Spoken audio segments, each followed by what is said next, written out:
မရှိပါပဲပူနေမြဲမြဲတာချင်နာမဲ့သူတွေရဲ့လင်မငါတောက်ထွဲခွဲရတဲ့မုန်းပါအတူဖြတ်တဲ့ရင်ဆိုင်မရှိမှာဘယ်လိုဒုက္ခကြုံလာလဲခွဲခွာလက်ခုလဲမငါလဲကြ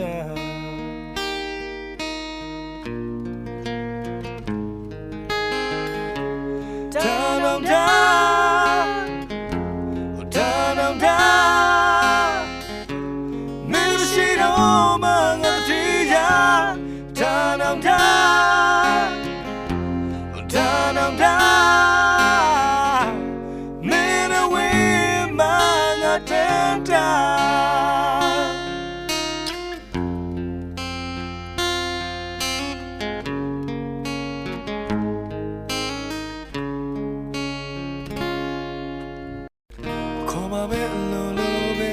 ရောက်လာကောင်းရတဲ့ဒီအိမ်မဲဝေကပါဆွဲလန်းဘူးတော့မျိုးလေးဘယ်လိုမှမလဲပါလားတဲ့ဟာဒီချိန်မှလို့လည်းမထူတော့ပါလောက်စားပါခဲ့နောက်တာများ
da da da